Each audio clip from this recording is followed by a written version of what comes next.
prophecies and stories surrounding this river drying up. Christianity, Islam, and ancient Babylon all have connections to this river and what's underneath it. Christianity and Islam both teach that this river will dry up, and there's an ancient legend that Babylon had a tunnel under the Euphrates that connected the two halves of the city of Babylon in Mesopotamia. I'll explain each of these in more detail. Prophecy within Christianity teaches that during the end times, the Euphrates River will dry up. Close to 2,000 years ago, written in 95 AD, the book of Revelation gives us two prophecies about the Euphrates River. The first is Revelation 9:13 through 15. And the sixth angel sounded, and I heard a voice from the four horns of the golden altar which is before God, saying to the six angels which had the trumpet, Loose the four angels which are bound in the great river Euphrates. And the four angels were loosed, which were prepared for an hour, and a day, and a month, and a year, for to slay the third part of men. This is in reference to the end times battles going on in that time. The next prophecy about the Euphrates tells us that it will be dried up, which is amazing because we are seeing the beginning stages of this happen right now as different nations dam up the river, and the regions surrounding the river are dealing with horrible droughts. Revelation 16:12.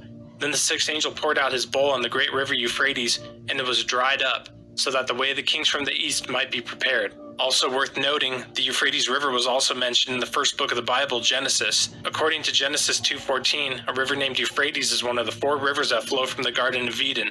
The other three rivers are Pishon, Gihon, and the Tigris. The book of Genesis was written 3,050 years ago, around 1065 to 1050 BC. Islam also teaches that the Euphrates River will dry up.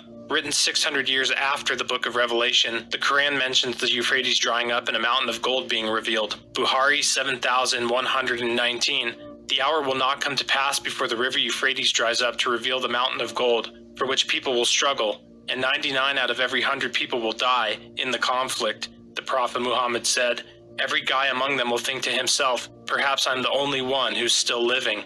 So what's the timeline for the Euphrates River to be completely dried up? Of course, no one knows for sure, but it's predicted that Iraq's two major rivers, the Euphrates and the Tigris, could go entirely dry within 2 decades unless action is taken, according to a report by the country's water ministry. Iraq will be a nation without rivers by 2040, according to the headlines in the local media. The Euphrates Tunnel, said to have been built between 2180 and 2160 BC, the tunnel was said to connect two palaces on each side of the Euphrates River. The location of this tunnel still isn't known today, but it's been documented in two different books written in 50 BC and 250 AD. I'll quote both of these writings. Description of the tunnel as being built and used by Queen Semiramis is given by Diodorus in 50 BC in the Bibliotheca Historica. Quote, This piece of work being finished in 260 days, the river was turned into its ancient channel again, so that the river flowing over the whole work, Semiramis could go from one palace to the other without passing over the river. She made likewise 2 brazen gates at either end of the vault, which continued to the time of the Persian Empire.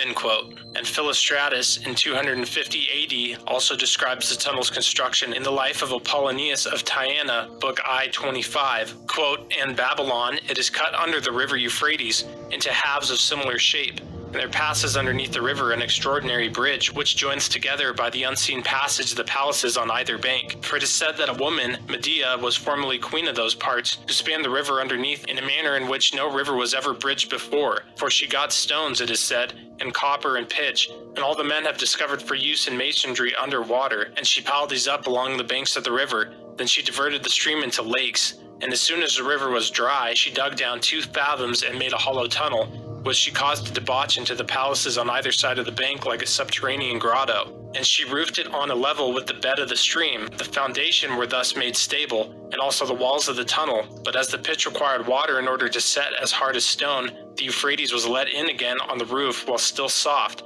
and so the junction stood solid. End quote. This river has a long and interesting history, and will play a key role in the final days before Christ's return. Keeping an eye on this river will be a good way to know the times and the seasons that we're heading into in relation to the last days. It's interesting to see how much of the surrounding region had supernatural ties to the Euphrates River. The Assyrian river deity was named Euphrates and lived in Western Asia and was known as the god of the rivers in modern-day Turkey and Iraq. From the Bible to Babylon, the Euphrates has been a major part of Earth's history and will continue to. Its drying up proves Bible prophecy is happening right now during our lives. Since up to this point, every other Bible prophecy has come to pass, it's important to watch for the ones that have yet to be fulfilled, which every day more and more are moving to their fulfillment. I'll link a video in the description below of 5 Bible prophecies that are happening right now as you watch this video. Since the Garden of Eden, the Euphrates River was flowing, and as its waters dry up, that's our sign of the final days of earth as we know it. Soon Jesus Christ, the Son of God and one with God, will return and rule for the 1,000-year millennial reign. What an amazing day that